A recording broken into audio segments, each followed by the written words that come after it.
Cornucopia, o el arte de contar. Guión y dirección, Coral Pastor. Un imprescindible viaje a través de nuestro imaginario.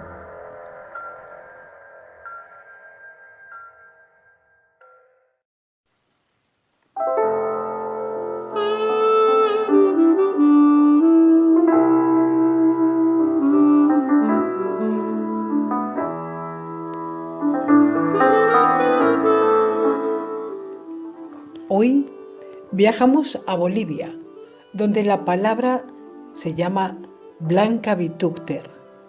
Pues ya, que empiecen a sonar voces desde cualquier lugar.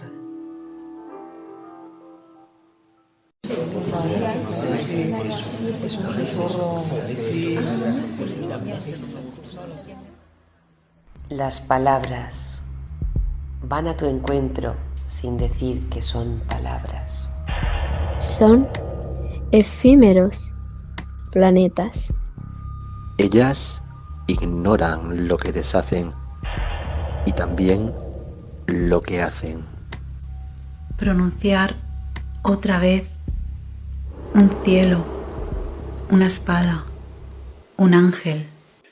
Aquel ángel que te guarda y guardará a todos. De la gravedad, la inmensidad de los silencios.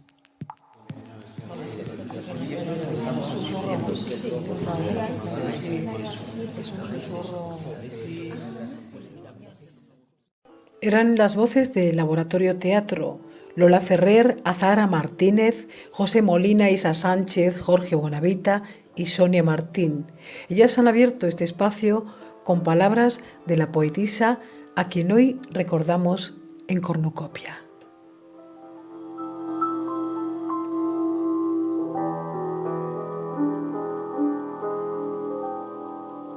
Entro en mi casa y me alojo en su centro, esperando la temperatura que enmudece los ruidos más inútiles.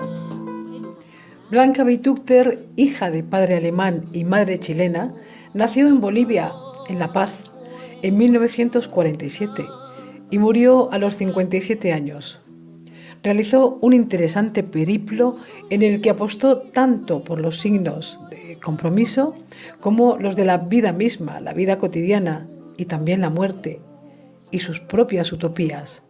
Acompáñame a reabrir sus páginas.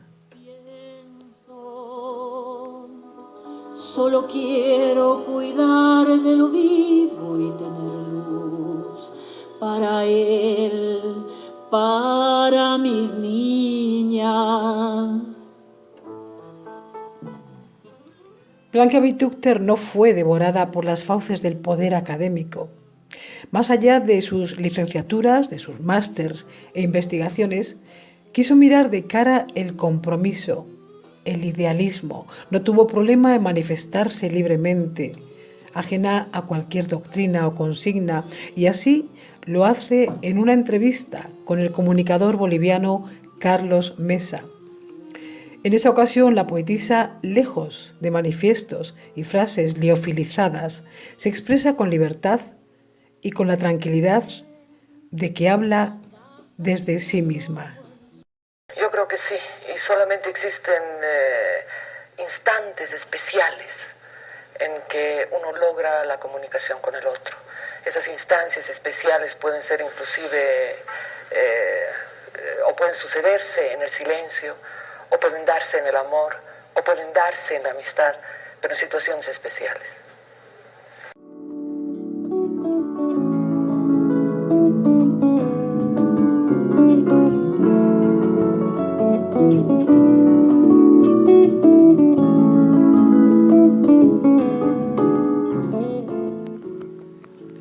Busco una voz en Bolivia que ilustre nuestro deseo de saber más acerca de Blanca Vitúcter.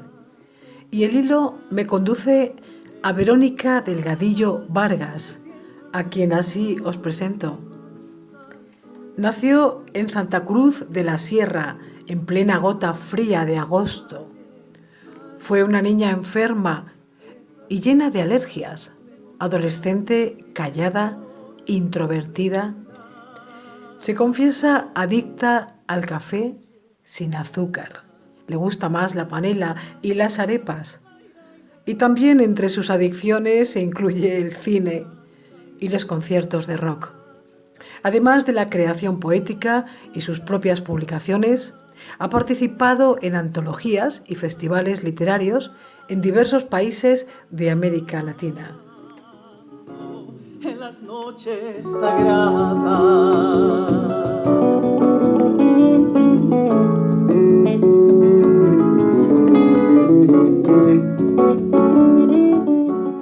Hemos quedado en el Illimani, pero no al pie de la montaña, ni siquiera en su cima, sino en su presencia, como escribiría Jaime Sáenz. Bienvenida, Verónica. Qué placer encontrarte en este espacio hiperbóreo. Sabes, me ha fascinado tu currículum, que no sea una hoja Excel, esas de... Me ha gustado más, ¿no? Entender que te gusta el café, o incluso indicas que fuiste una adolescente nerd, tímida. Dime, Verónica, ¿la poesía te ha modificado en algo? Yo creo que sí, sin duda, sin duda.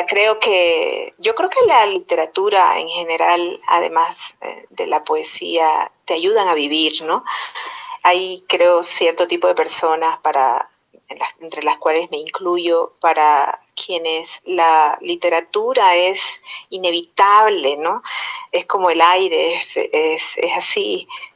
Verónica, aparece casi ineludible junto a los días y a la obra de Blanca Vitúcter el nombre de Jaime Sáenz, y aparece como maestro, mentor, casi como un ser luminoso, y se refiere como, no sé, como un regalo divino a quien le otorga gran entidad la escritora en el ensayo que publicó en 1976, La estructura de lo imaginario en la obra poética de Jaime Sáenz.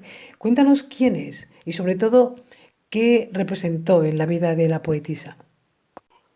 Sí, mira, Jaime Sáenz, Blanca Vitúcter lo estudia, ¿no? Lo estudia la obra. Digamos que una de las cosas más ricas que tiene Blanca es que quizá yo creería y te podría decir con seguridad que es de los últimos tiempos la escritora más completa que ha tenido Bolivia, ¿no? Uh-huh. Ella escribe poesía, narrativa, escribe teatro, ha hecho guiones para audiovisual, es una escritora muy completa, y entre eso está el ensayo y el análisis literario que ella hace en profundidad de la obra específicamente de Jaime Sáenz. Yo creo que lo que ellos tienen en común, y creo también que es eso lo que seduce a Blanca, digamos, para estudiar la obra de Jaime Sáenz, es el tema de la muerte, ¿no? Que es presente en ambos, desde un punto de vista testimonial prácticamente, ¿no? Quizá enfocado justamente no como el fin de algo, sino más bien como diría yo, lo necesario para comprender la vida, ¿no? Es decir, no puedes entender o comprender vivir sin comprender y habitar de cierta manera la muerte. Entonces, ambos autores, desde lo testimonial, abordan la misma temática. Creo que eso es lo que se encuentra en común, y creo que eso es también lo que busca Blanca al estudiar la obra de Sáenz. Posiblemente en la que fuera su última entrevista, que fue realizada por Leonardo García Pavón en junio de 2004, se encontraba la poetisa en su propia casa, en Cochabamba, y en ella revisaba su vida. Hacía gala de su inconformismo y también de su intuición, y cuenta diversas anécdotas, y entre ellas resalta la del día que precede a su boda. Estaba en Hamburgo, en Alemania, caminaba por las calles con un intenso dolor de muelas, decide ir a extraerse esta pieza, y siempre lo narra como que fue un mal presagio. Esa situación de dolor, de nervios, que era el anuncio, decía, de una decisión equivocada, de lo que fue su matrimonio frustrado. Bueno, cuenta muchas más, narra muchas más situaciones y habla sin compartimentos estancos del tránsito diario y también de la muerte. Bueno, entre tanto yo estoy convencida que realmente vida y muerte son lo mismo, ¿no? Es decir, tal vez no en ese oxímoron tan impresionante como el del Jaime, pero sí como una parte nuestra que nosotros tratamos de evitar constantemente, ¿no? Constantemente aterrorizados. Yo tengo obviamente miedo también a la muerte, tal vez tenga más miedo al modo de morir, y no a la muerte misma. Pero bueno, en ese sentido soy igual a todos, creo. Forma parte de la vida, ¿no es cierto? Es decir, es una experiencia que no se puede contar, es decir, cuando uno la cuenta suena así un poco literariamente, ¿no? Pero es una experiencia, ha sido una experiencia muy fuerte el darme cuenta, ¿no? que es parte de lo cotidiano, digamos, ¿no? Citabas, Verónica, el nexo, citábamos entre Blanca Vitukter y Jaime Sáenz, pero para quienes no le han leído o no lo conocen, ¿quién es Jaime Sáenz? Jaime Sáenz tiene una vida bastante activa con la escritura, ¿no? Él fue periodista, muy joven fue corresponsal de Reuters, dirigió revistas literarias y la mayor parte de su producción literaria está en el género de la poesía. Es Jaime Sáenz uno de los poetas más importantes acá en Bolivia. Es, para quienes escribimos además, un poeta imprescindible, ¿no? O sea, uno tiene que pasar sí o sí por la obra de Jaime Sáenz en algún momento y conmoverse, ¿no? Porque es muy impactante la obra de Sáenz, sobre todo en poesía. Bueno, Sáenz tiene 3 vetas fundamentales en su obra: la muerte, el alcohol y la palabra, específicamente. Él tenía desde joven una fascinación por la muerte, ¿no? Te comentaba antes que no solo como entendiéndola como el fin de algo, sino más bien en esa búsqueda constante que él tenía de comprender la vida, ¿no?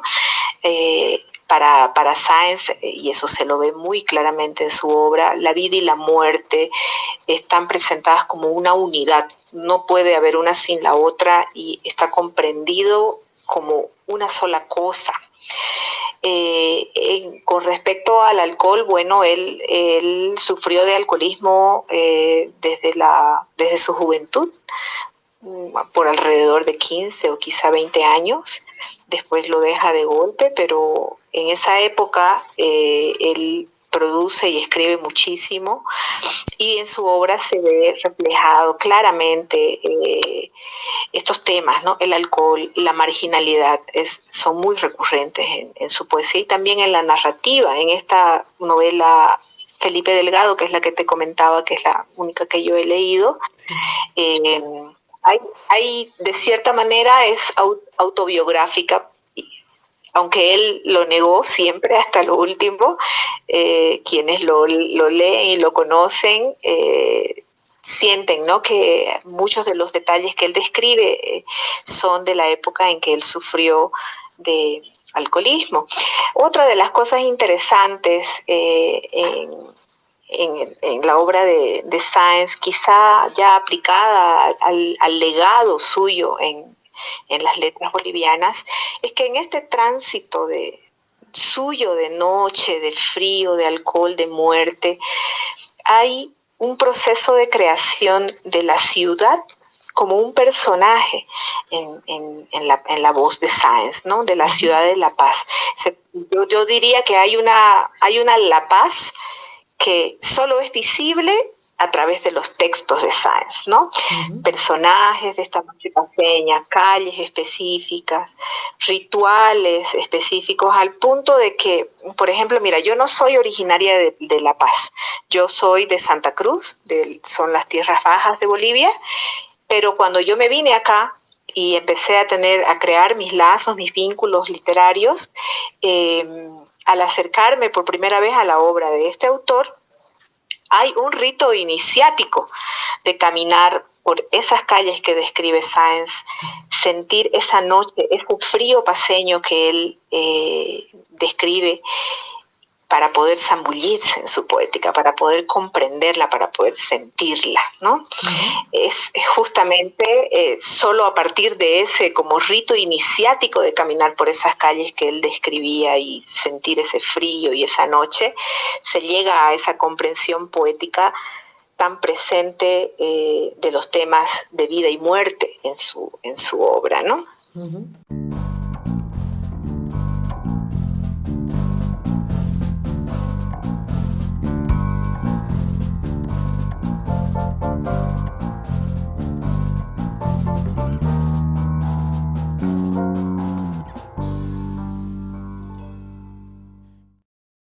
En múltiples ocasiones, Blanca Vitúquter se refiere a la poesía como testimonio. ¿Qué crees que deberíamos resaltar o conocer de su lado humano? Bueno, sí, la obra de Blanca Vitúquter es bastante testimonial y se siente así cuando uno la lee, ¿no? Ella, yo creo que ella tenía dos pasiones en la vida. Una era la literatura y otra era la docencia. A Blanca la recuerdan con mucho cariño y con mucha admiración sus alumnos.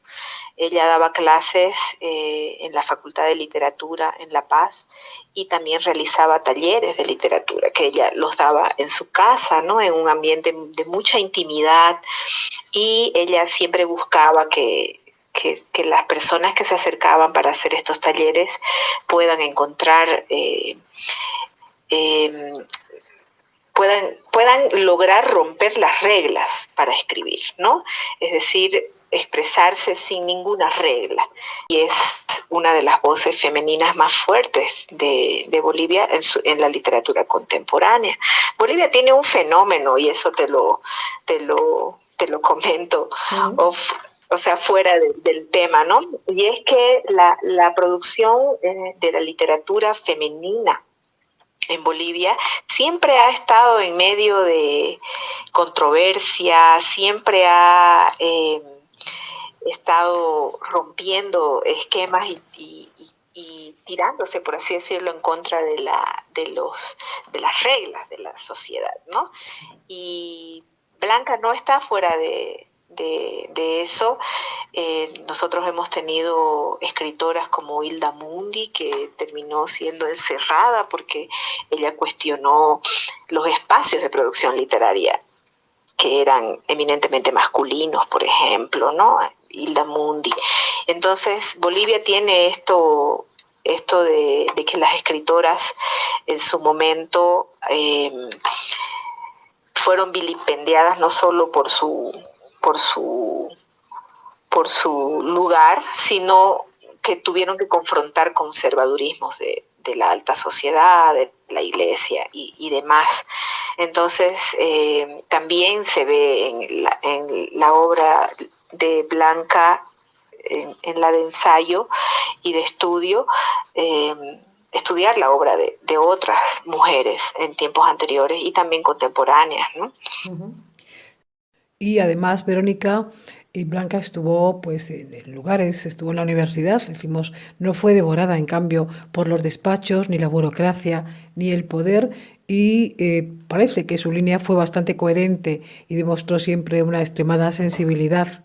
Hay letras, ¿no?, para evocarlo, y seguro que tú has elegido algo para ello. Sí, es así. Blanca era una persona muy sensible con lo que pasaba alrededor, no solo socialmente en general, sino específicamente con temas de la mujer, ¿no? Uh-huh. Hay un fragmento que yo elegí de la Rapsodia primera, que está en el poemario Ángeles del Miedo, donde específicamente habla de esta sensibilidad que estás comentando, ¿no? Uh-huh. Dice, mira, ahí estaban sentadas en el comedor de ébano, harapientas, mendigando la luz de mis mejores días.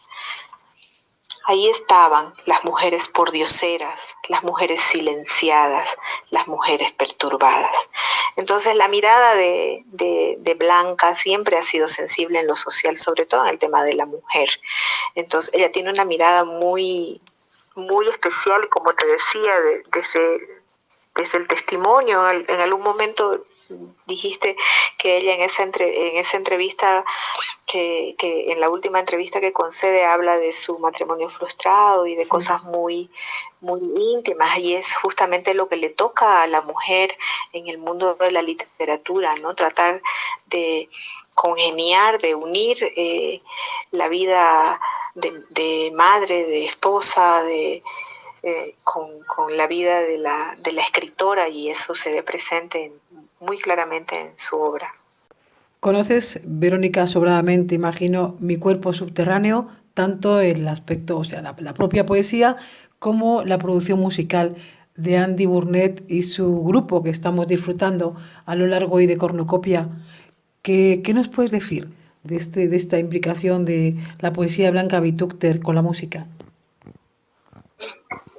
Mira, a mí me pareció una cosa maravillosa cuando Andy Burnett me contó de su proyecto, y dije yo, qué maravilla, porque la música y la poesía siento yo que están en niveles de abstracción un poco más arriba que otras artes, ¿ya? Entonces, a mí me pareció una maravilla cuando Andy me contó y me dijo, he elegido la obra de Blanca Vitúcter, y yo dije, wow, qué desafío. Estos temas en la poesía, presentes en la poesía de Blanca Vitúcter, el silencio, el olvido, el dolor, el amor, el encanto, la muerte, todo está presente ahí, y con música, ¿no? Es como que él logró llevar hacia un nivel de abstracción a la palabra, y todo lo que uno siente cuando lee los poemas de Blanca Vitúcter, de ese libro, lo siente cuando escucha las notas musicales. Es una cosa maravillosa. A mí me encantó, se me pusieron los pelos de punta el día que se presentó el disco y que se escuchó todo en vivo. A mí me encantó, y bueno, él me invitó a que yo lea un poema de Blanca que leí, me acuerdo, Luminar era el poema que leí, y me parece, como te digo, que lograr que la música y la poesía se unan para decir algo es una cosa maravillosa. Para mí fue un trabajo genial el que él hizo. Pues ojalá, Verónica, que la palabra vuelva a tomar todos los escenarios. Y quiero agradecerte, claro, decir que has puesto luz en Cornucopia a la figura de Blanca Vitúcter. La hemos presenciado, la hemos sentido en esta muestra, ¿no?, que has narrado y la has convertido en una presencia escénica. Y nada, como en los relatos, como en las narraciones en vivo, en los cuentos, yo quiero ahora cederte a ti la llave para que cierres este encuentro. Yo te agradezco muchísimo, Coral, la invitación, y me gustaría cerrar con un texto de mi libro Ausencia del árbol que creo que puede graficar este momento. Se ha derribado el silencio, nada más, brotes reventándose a la luz, todos los pesares, todos los agravios, como escombros de una casa. Soy follaje de letras, un árbol que no ha existido nunca. Muchísimas gracias, Verónica, por tu presencia, por tu aportación y por tu luz a la poesía. Un abrazo muy fuerte. Un abrazo, Coral. Un saludo a todos.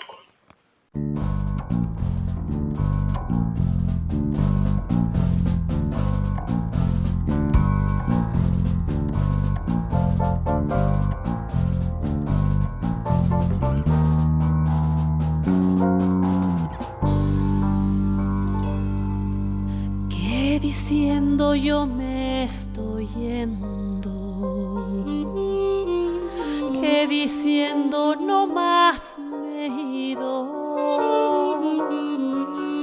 dejando sola a mi palomita. Imanis payatahri pusian, porque caminos estará yendo, dejándome sola a mí diciendo Mayankuna tayus purimusan, ella estará. A lo largo del programa estamos escuchando las composiciones de Andy Burnett. Y es que cuando se cumplían 15 años de la muerte de Blanca Vitúquter, el músico, compositor y productor crea un sugestivo proyecto que nos envuelve desde la primera a la última canción. Se estrenó en el Teatro Municipal de La Paz, en Bolivia. Y en el trabajo se lidera un gran homenaje con una gran banda de músicos y voces de sonidos depurados que aparejan notas de jazz con otras del folclore, y todas para reencarnar las palabras de la poetisa. Andy Burnett, bienvenido a Cornucopia. Bueno, Coral, muchas gracias por el espacio. Un gusto estar aquí y poder un poco transmitir todo, traerte un poquito de mi tierra y de mi música acá. Así es. Cuéntanos cómo nació y, bueno, qué te inspiró a desarrollar este proyecto. Bueno, yo soy un músico que ya ha estado girando en Bolivia, principalmente como ya más de 20 años, ¿no? Grabando discos, tocando diferentes estilos de música, aprendiendo mucho de los ritmos de mi país y de Latinoamérica. Entonces, me ha gustado mucho fusionar, siempre me ha gustado la fusión, experimentar con distintos ritmos y músicas. Ese ha sido siempre mi fuerte, ¿no? Yo ya había pensado en hacer un disco mío, o sea, como solista. Entonces, de pronto, hablando con mi compañera, con Elena, me sugiere musicalizar poetisas, como un homenaje a todas las poetisas bolivianas. Bueno, entonces ahí investigando, leyendo bastante a todas las poetisas, me cruzo, yo no conocía muy poco del trabajo de Blanca Vitúquter. Entonces, de pronto me encuentro con Blanca Vitúquter y bueno, digo, aquí me gusta este poema, me gusta este otro, este también, este. Entonces, de pronto me doy cuenta que me gustaba todo lo que ella escribía, ¿no? Porque ella con lo que escribe tiene la capacidad de llevarte a lugares, a espacios, a momentos. Entonces, me ha encantado. Fíjate, Andy, que un poema tiene su propia vida sonora, su tempo, ¿no? La duración, la presión de las palabras, el ritmo. ¿Cómo ha sido la experiencia de integrar las letras de Blanca en la música? Yo creo que ha tenido mucho que ver el hecho de que me ha gustado mucho la poesía de ella. Entonces, con sus palabras y la forma en que ella escribe, me llevaba a momentos, ¿no? O sea, al imaginario. Entonces, yo ya al leerlas, yo las sentía como ritmos o como un estilo propio, ¿no? Uh-huh. Por ejemplo, alguna canción me sonaba a tango, entonces otra canción me sonaba como a bossa nova, otra canción me sonaba como a huayño, que el huayño es un ritmo muy característico de Bolivia, de Perú, de la zona andina y de algunos valles de mi país. Tratando de siendo muy cuidadoso al quitar palabras, ¿no? Porque tú sabes que en poesía quitar una palabra significa puedes cambiar todo, claro, sí, puede cambiar todo el sentido del poema. Uh-huh. y volverse totalmente distinto a lo que es originalmente. Entonces, para no cruzarme con ese problema, he visto que es sentido, ha sido una cosa de sentido. Uh-huh. Consagración de la plenitud. No estamos solos. En este juego de rotaciones obstinadas, se tensan hostiles los polos de nuestra memoria. ¿Será esta la herida que nos nombre pueblo?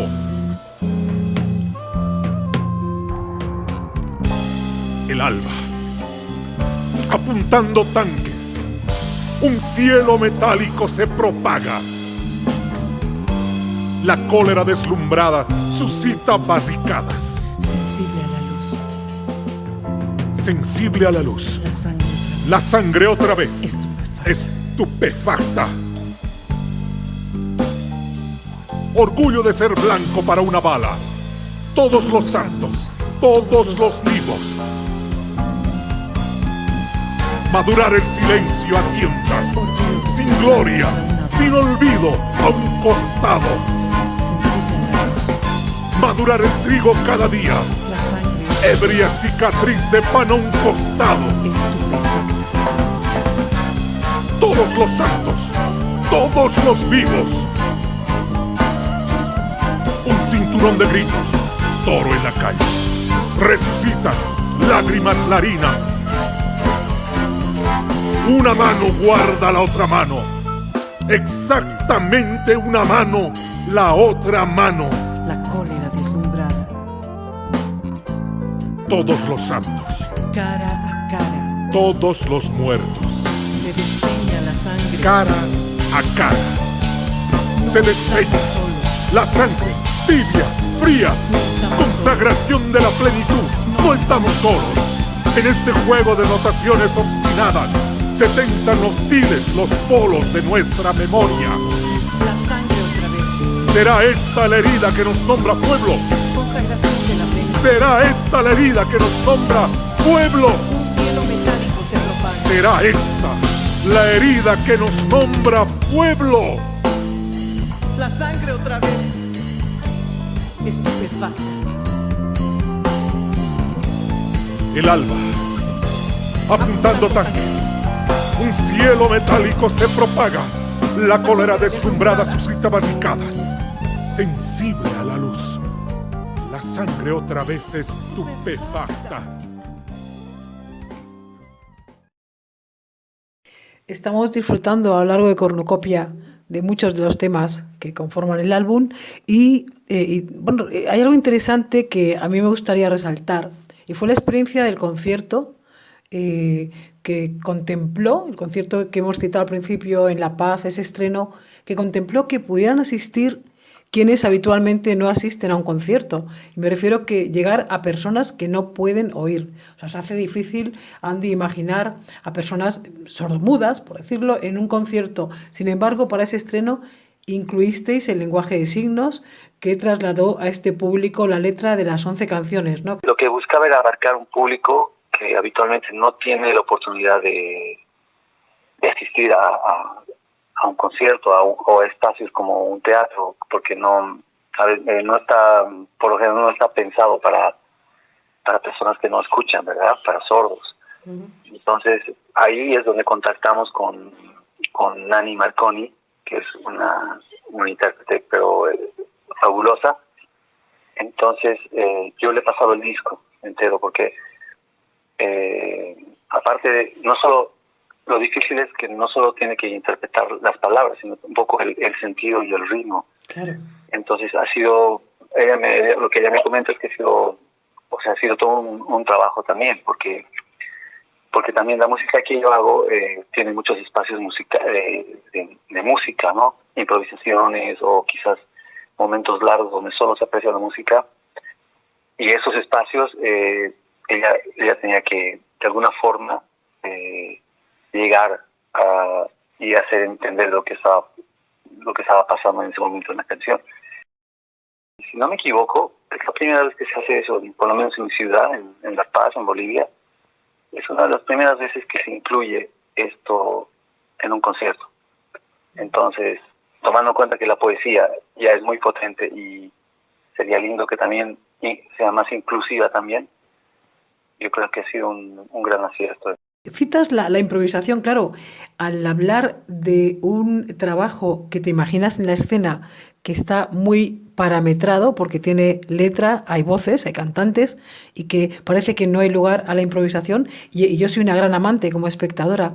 A mí no me gusta el espectáculo liofilizado, ¿no? Que llega a la bandeja, te lo abren y lo sirven y lo han hecho como ha sido 1000 veces repetido. O sea, siento como espectadora la necesidad del espectáculo vivo y que está naciendo y muriendo en el acto. O sea, hay pie con el trabajo de Blanca Vitúcter, la poesía, la voz, en fin, con todas esas condiciones, ¿hay incluso espacio para la improvisación?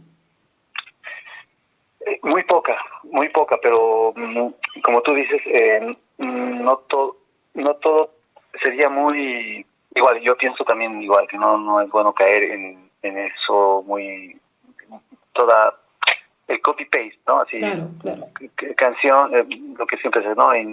introducción, canción, coro, verso, coro y como en una estructura muy estándar, ¿no? Entonces, acá lo que yo le doy es mucho espacio a la música, trato de darle, pero en muchas de las canciones me daba muchísimo para poder improvisar, me daba el texto, y también mucho hace los ejecutantes, ¿no? Las personas con las que he contado, ¿no? Ha generado un alma, ha generado un aura, ha generado un momento así muy de conexión entre todos, entre músicos, porque había muchas cantantes en el disco, había muchas cantantes.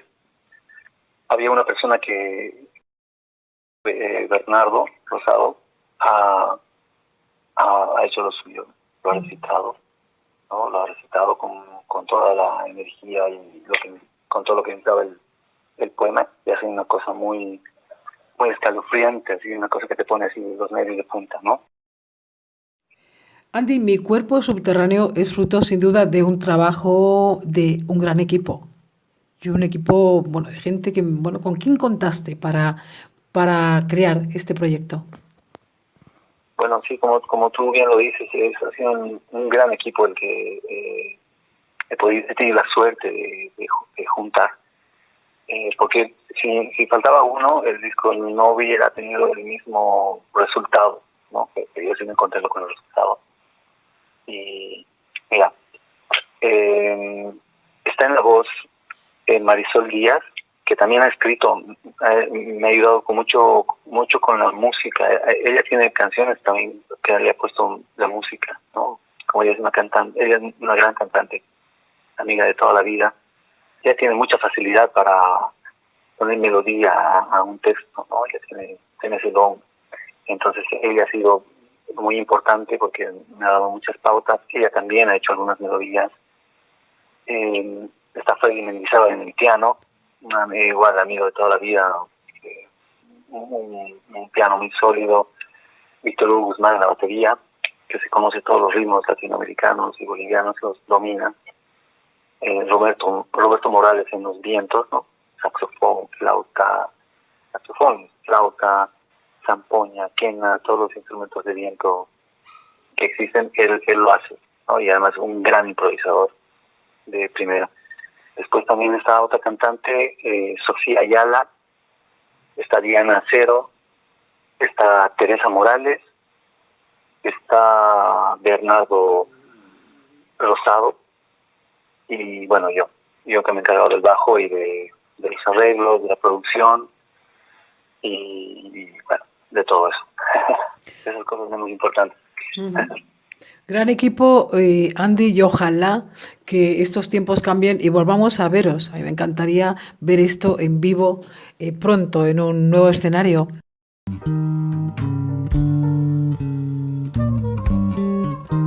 Hace poco casi sucede.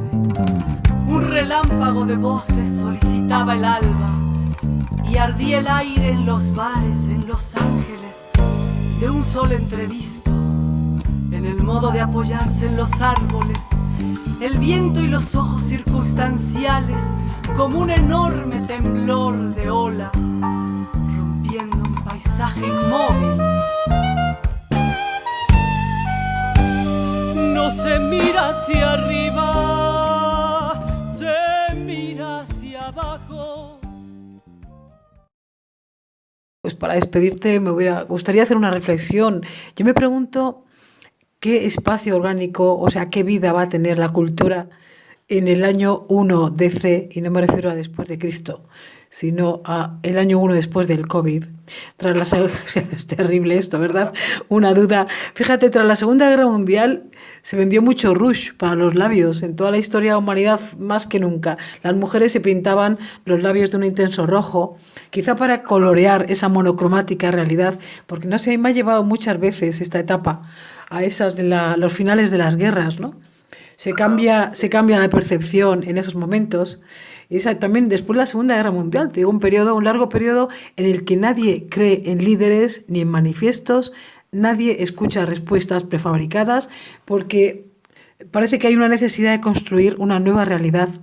Y como hecho significativo, fíjate que después de la Segunda Guerra Mundial nace el teatro El Absurdo, Ionesco, Beckett, Pinter, donde todos sus textos, en lugar de ofrecer respuestas, lo que hacen son preguntas abiertas, es decir, cambia por completo, ¿no? Da vuelta al calcetín y cambia la realidad. Y yo a veces te digo, Andy, que me pregunto si estamos entrando en un ciclo similar. Y bueno, tú como creador, como productor, como músico, compositor, ¿cómo ves este panorama, este momento? ¿Cuál crees que debería ser la siguiente estación? ¿Hacia dónde vamos? Vaya pregunta. Vaya pregunta. Bueno, primero que nada, yo creo que eso del rush me lo voy a pintar yo el momento en que dejemos de usar mascarillas. Qué bueno. Porque voy a ser el hombre más feliz del mundo. Genial. Mostrando otra vez mi rostro completo, así que si se trata de maquillaje me voy a cuidar mucho, me voy a maquillar muchísimo. Voy a ser muy feliz. Así que eso del rush, sí, es un gran dato, lo tomo en cuenta. Un buen dato. Sí. Después, por otro lado, yo creo que es un momento muy duro para todos, en especial para la parte cultural. Estamos en un momento muy, muy, muy duro, donde tal vez este encierro un poco nos está dando la oportunidad de crear muchas cosas, de reinventarnos un poco la vida en el tema de difusión. Yo creo que va a haber un cambio muy, muy grande, así como cuando hemos pasado del cassette del vinil al cassette, del cassette al CD, y del CD a lo digital. Yo creo que también se viene algo similar, que va a ser muy difícil que los artistas, los músicos, los creadores estemos pasivos ante esto, pero obviamente lo nuestro es lo creativo. Entonces yo pienso que va a haber un cambio, y obviamente casado con la tecnología y con lo virtual, yo creo que va a haber un avance. Vamos a tener que mutar a otro tipo de difusión. Nos va a tocar unos años difundirnos de otra forma, y como que ya ha habido, por ejemplo, en mi país ha habido una primera etapa de la pandemia. Se han hecho conciertos, online, sí, ¿no? Sí. Tocabas para un teatro vacío. Te filmaban con muchas cámaras, con un buen sonido, y obviamente tú comprabas tu entrada, pero el teatro iba hasta tu casa. Y bueno, vosotros, Andy, tú has vivido esa experiencia, ¿cierto? Y yo pienso que si no existe la presencia, es decir, puede existir el trabajo. ¿Qué has sentido tú como músico en un escenario mirando al frío objetivo una cámara como único espectador? Mira, te voy a decir, es un cuadro, yo te digo, es un cuadro medio fantasmagórico, ¿no? Claro. Porque no tenemos la retroalimentación que el público te da, ¿no? Porque hay un feedback entre, ¿no? Tú das la música, recibes energía de la gente, los aplausos, es un flujo constante, ¿no? Que tenemos ahí entre público, músico, público, músico, público. Entonces, claro. En este caso ha sido un poquito difícil. Es un poco frío. Yo sentía mucho frío, ¿no? Mucho frío, sentía un poco mucha soledad, mucho vacío en el momento de tocar. Pero a la vez también sabía que estaba llegando mucha gente. Claro. Pero no. Ese contacto con el público se hace muy difícil tocar para un escenario vacío. No por más que tengas la opción de que te pueda ver mucha más gente en todo el mundo. Pero aún así, yo me quedo siempre con los conciertos en vivo, con la gente al lado. No hay. Eso es una gran pérdida por ahora, no poder pisar escenarios. Yo ya va a ser un año que no piso un escenario con público, ¿no? He tenido escenarios virtuales, pero no es lo mismo, ¿no? Así que, bueno, a ver, eso no sé cómo se podría, no le veo una solución, una alternativa para el músico y para el público. Y el público también, que necesita ver a los músicos en acción, ¿no? Sí, sí, yo estoy convencida, vaya, que volveremos a hacernos presentes, se volverá a hacer presente, ¿no? El trabajo, la cultura, volverá a reencarnarse de nuevo, ¿no? No tendría sentido. Sí, mira, eso está buenísimo, reencarnarse. Claro. Esa es la palabra actual, le has dado al clavo, esa es la reencarnarse, sí, ya, que te lo voy a robar la frase. Pues, Andy, no sé si quieres aportar algo más. Yo, desde luego, decirte que estoy más que encantada de disfrutar y divulgar tu música. Vamos a cerrar este encuentro con el tema Mi cuerpo subterráneo, poema de Blanca Beitúcter, que da título al álbum que hemos presentado en el programa. Enhorabuena a ti y a todo el grupo por este trabajo, y ojalá que pronto os hagáis presentes en este y en siguientes proyectos. Tuya es la palabra, Andy. Bueno, Coral, el infinitamente agradecido soy yo por darle un espacio a una música que viene del otro lado del río. Y bueno, yo creo que, como digo, muy contento de poder presentar este trabajo aquí y hacer visible también el trabajo de esta mujer, de esa gran poetisa que hemos tenido en La Paz, en Bolivia, y poder traer algo de nuestra música acá con grandes músicos bolivianos, y yo soy muy emocionado realmente de poder presentar aquí ese disco y en tu programa, que me encanta. Pues lo dicho, Andy, nos trasladamos a cualquier butaca de cualquier teatro para escuchar Mi cuerpo subterráneo. Un abrazo.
Mi cuerpo subterráneo, el álbum cuya música nos ha acompañado a lo largo del programa. Este trabajo está disponible para quien quiera adquirirlo y disfrutarlo, así que puedes solicitarlo, al igual que hacer algún comentario acerca de Cornucopia. Y si estás fuera de España, con el +34 650 69 84 69 o en el correo periplotv@gmail.com.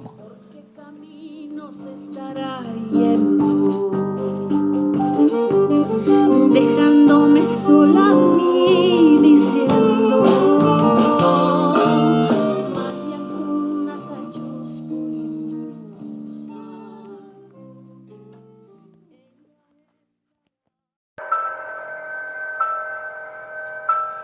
y entre calimas, sirocos y otros vientos, hasta aquí ha llegado nuestro tiempo.